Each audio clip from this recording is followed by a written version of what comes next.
नमस्कार, आप देख रहे हैं मध्य भारत और मैं आपके साथ सृष्टि जैन। छत्तीसगढ़ के मुख्यमंत्री विष्णुदेव साय ने सिकल सेल रोग पर कहा कि छत्तीसगढ़ में करीब 1 करोड़ लोगों की स्क्रीनिंग हुई है, जिनमें से करीब 3.5 लाख लोगों में इनके लक्षण पाए गए हैं। 22.5 हजार लोग इस बीमारी से ग्रस्त पाए गए हैं। छत्तीसगढ़ में हमारा स्वास्थ्य और जनजातियां विभाग लगा हुआ है। ये बीमारी जागरूकता लाने की है। हमारे देश के विद्वान लगे हुए हैं कि इस रोग का उन्मूलन कैसे हो।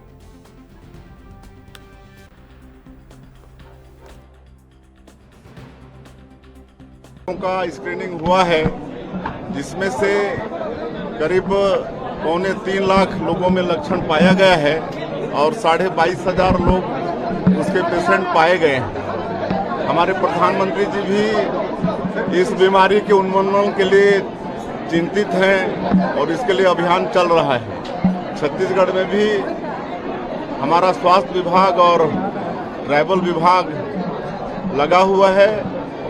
हमारे प्रदेश के मितानिन बहनें और स्वास्थ्यकर्मी सभी लोग इसके लिए चिंतित हैं और हमको लगता है विशेषकर ये बीमारी जागरूकता लाने का है और वो काम हमारी सरकार स्वास्थ्य विभाग और ट्राइबल विभाग के माध्यम से कर रही है और हमारे देश के विद्वान शोध में लगे हैं कि ये बीमारी का उन्मूलन हो और 2047 तक इस बीमारी का उन्मूलन का हमारे प्रधानमंत्री जी की भी सोच है और जिस तरह से प्रयास हो रहा है, हमको पूरा विश्वास है कि उद्देश्य में हमारा देश सफल होगा।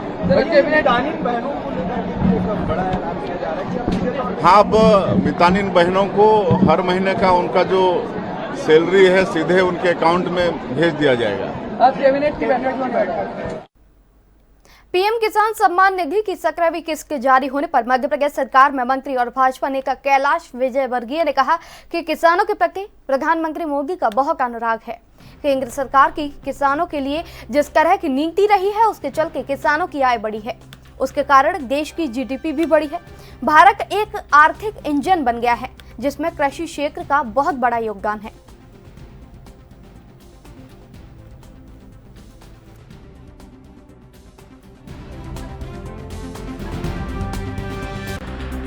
किसानों के प्रति माननीय प्रधानमंत्री जी का बहुत अनुराग है। उन्होंने जिस प्रकार कहा है कि किसान की आमदनी डबल होना चाहिए, करीब करीब सारे देश में जिस प्रकार केंद्र सरकार की किसानों के प्रति नीति रही है, उससे किसानों की आय इनकम बढ़ी है और मुझे कहते हुए गर्व है कि उसके कारण देश में पर कैपिटा इनकम भी बढ़ी है, जीडीपी बढ़ी है और भारत एक आर्थिक इंजन बन गया है और उसमें कृषि क्षेत्र का बहुत बड़ा योगदान है। प्रियंका गांधी अब वायनाड से चुनाव लड़ेंगी। अब गांधी परिवार से 2 लोग लोकसभा में पहुंचने वाले हैं। नहीं, परिवारवाद का सबसे बड़ा उदाहरण है, पहली बात। दूसरी बात, मुझे रॉबर्ट वाड्रा पे दया आ रही है। उसने बहुत सारे जोधपुरी सुर सुना दिए थे लड़ने के लिए, उसका क्या होगा? भोपाल के बड़े तालाब को लेकर वेस्टर्न बाईपास जो निकलना है, उसको लेकर एक मुद्दा है वहाँ पर के बिलासपुर शिवरी नारायण मेन रोड की घटना है, जहां एक बड़ा सड़क हादसा हो गया। हादसे में मौके पर 3 लोगों की मौत हो गई, जबकि 2 लोग गंभीर रूप से घायल हो गए, जिन्हें इलाज के लिए बिलासपुर रेफर कर दिया गया है। घटना के बाद लोगों ने बिलासपुर शिवरी नारायण रोड का चक्का जाम कर दिया।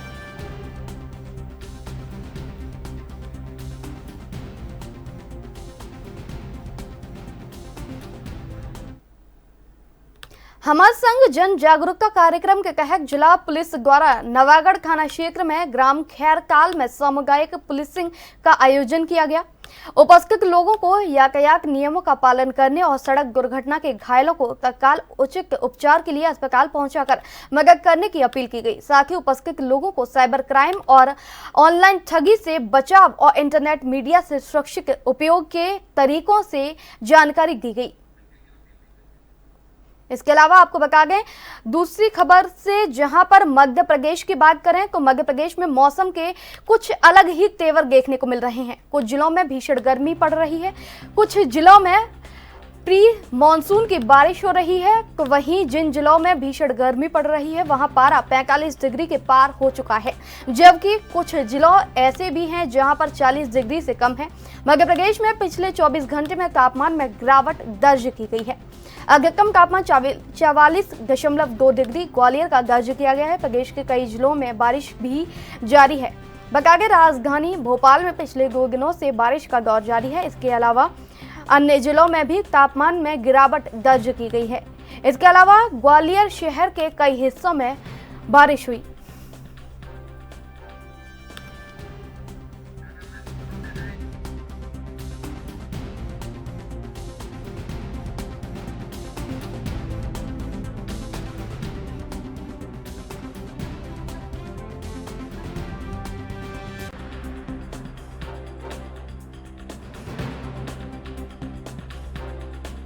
मध्य प्रदेश में मौसम के कुछ अलग ही तेवर देखने को मिल रहे हैं, अलग रंग देखने को मिल रहा है। जहां कुछ जिलों में भीषण गर्मी पड़ रही है तो वहीं कुछ जिलों में प्री मानसून की बारिश हो रही है। जिन जिलों में भीषण गर्मी पड़ रही है वहां पारा 45 डिग्री के पार जा चुका है, जबकि कुछ जिले ऐसे हैं जहां पारा 40 डिग्री से कम है। मध्य प्रदेश में पिछले 24 घंटे में तापमान में गिरावट दर्ज की गई है। अधिकतम तापमान 44.2 डिग्री ग्वालियर का दर्ज किया गया है। इसके अलावा प्रदेश के कई जिलों में बारिश भी जारी है। राजधानी भोपाल में पिछले 2 दिन से बारिश का दौर जारी है। इसके साथ ही अन्य जिलों में भी तापमान में गिरावट दर्ज की गई है। बता दें, ग्वालियर शहर के कई हिस्सों में कल बारिश हुई, जिसके बाद मौसम का रुख एक बार फिर से बदल गया। सभी लोगों को मौसम से थोड़ी राहत मिली। बता दें, कई जगह पर हीट वेव का अलर्ट भी जारी है और इस दौरान अगर हम बात करें पंजाब, हरियाणा, दिल्ली, एनसीआर, उत्तर प्रदेश और बिहार की, जहां रेड अलर्ट जारी है, लेकिन आज स्थिति में थोड़ा सा सुधार है। पुलिस अधीक्षक डॉक्टर अभिषेक पल्लव के निर्देशानुसार अतिरिक्त पुलिस अधीक्षक विकास कुमार और पुष्पेंद्र सिंह बघेल के मार्गदर्शन में यातायात प्रभारी द्वारा कवर्धा शहर में यातायात व्यवस्था सुधारने और सड़क दुर्घटनाओं की रोकथाम के लिए लगातार विभिन्न कार्रवाई की जा रही है। साथ ही यातायात नियमों का पालन कराने के लिए अपील भी की जा रही है। इसके अलावा यातायात नियमों का पालन नहीं करने वालों के विरुद्ध मोटर व्हीकल एक्ट के तहत लगातार कार्यवाही की जा रही है।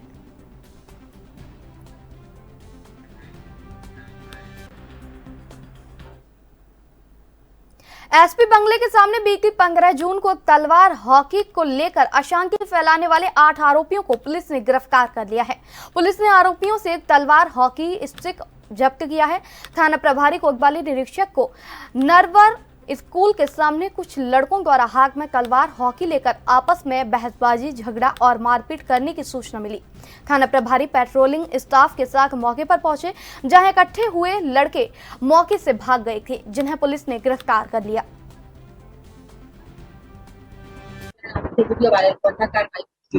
नटवर स्कूल के सामने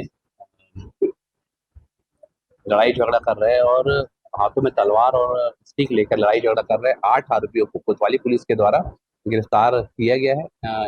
इनसे 4 छोटे बड़े तलवार और एक स्टिक की जब्ती की गई है। इन पर जो है 25-27 आर्म्स एक्ट 147, 147, 48, 149 IPC के तहत अपराध पंजीबद्ध कर न्यायिक रिमांड पे भेजा जा रहा है। किस मामले को लेकर उनकी लड़ाई? आपसी रंजिश को लेकर इनके बीच जो है वाद विवाद था, लड़ाई झगड़ा। जितने आरोपी इनके ऊपर कई संगीन अपराध पूर्व में भी इनके ऊपर संगीन अपराध है, उस पर भी इनके ऊपर जो है आगे कार्रवाई की जाएगी। भविष्य में अगर कुछ होता है तो किस तरीके से कार्रवाई होगी? इनके ऊपर गंभीर कार्रवाई होगी और आगे जो भी डिटेंशन की कार्रवाई इनके ऊपर की जाएगी। तलवार कहां से लाए? हाँ, इसकी विवेचना में जांच की जाएगी। इस तरीके के और भी लोगों को गिरफ्तार करेंगे। विवेचना में और अगर इनके आरोपी आएंगे तो उनकी भी गिरफ्तारी पुलिस के द्वारा की जाएगी। क्या लगता है कि घटना हुई है, क्या होगी घटना की?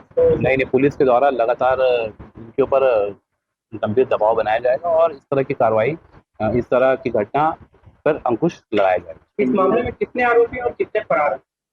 अभी तक तो 8 आरोपियों की गिरफ्तारी की गई है और आगे विवेचना में और अगर जांच में आते हैं कोई आरोपी तो छत्तीसगढ़ सहकारी समिति कर्मचारी महासंघ के द्वारा अपने 3 सूत्रीय मांगों को लेकर रायपुर में 1 दिवसीय धरना प्रदर्शन महारैली निकालकर ज्ञापन सौंपा गया। इसके अलावा जहां हजारों की संख्या में प्रदेश के सहकारी कर्मचारी धरने पर बैठे, बकाया सहकारी समिति कर्मचारी संघ के द्वारा समय समय पर अपनी मांगों को लेकर मुख्यमंत्री, उप मुख्यमंत्री और अन्य विधायकों द्वारा अपनी 3 मांगों को पूर्ण करने के लिए प्रयास किया गया, परंतु कहीं किसी भी प्रकार की सुनवाई न होने की वजह से उन्होंने 1 दिवसीय धरना प्रदर्शन और महारैली की।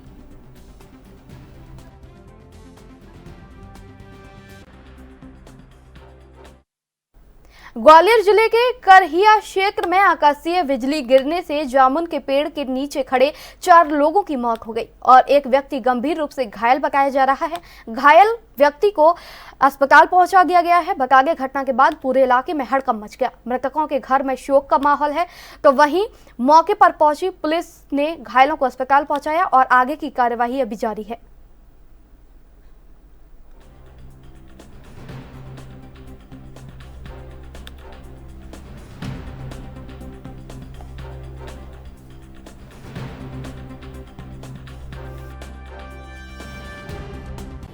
आज ग्वालियर के भितरवाड़ सब डिवीज़न में करैया में जो एक बड़ी दर्दनाक घटना घटित हुई है। शाम को 5:30 बजे किसानों का एक ज़मीन का सीमांकन का कार्य चल रहा था।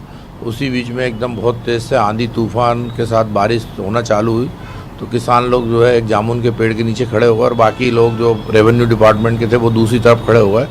इसी बीच में आकाशीय बिजली गिरी जामुन के पेड़ के ऊपर और 5 लोग घायल हो गए। उनमें से 4 लोगों की घटनास्थल पर डेथ हो गई और एक जो था वो गंभीर रूप से घायल था।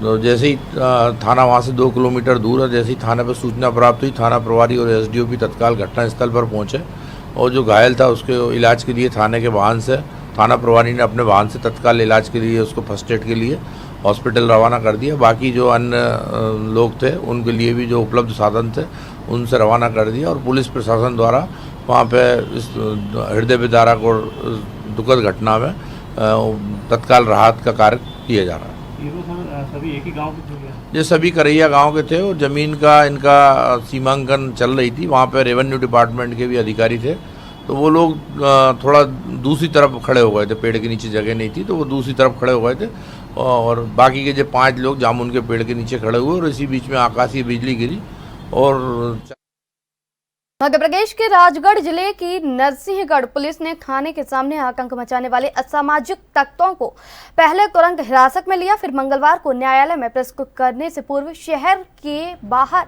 जुलूस निकाला, जिसका वीडियो सोशल मीडिया पर तेजी के साथ वायरल हो रहा है। पुलिस ने शहर में जुलूस निकालते हुए कोर्ट में पेश किया, जहां से आरोपियों को जेल भेज दिया गया। इस दौरान आरोपी से गुंडागर्दी पाप है, पुलिस हमारे बाप हैं के नारे लगवाए गए।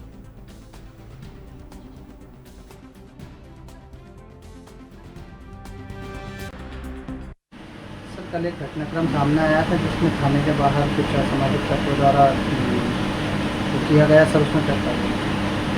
हनुमान चौपड़ा मंदिर के सामने एक जगह है, उसको लेकर विवाद चल रहा था। तो जो समिति का एक अंकित सक्सेना नाम का लड़का था और उसके साथ में 2 लड़के थे, तो ये छतरी चौराहे नरसिंहगढ़ में आकर खड़े हुए थे। तो कुछ 8-10 लड़कों ने षड्यंत्र पूर्वक लाठी डंडे लाकर उनके साथ में मारपीट किया।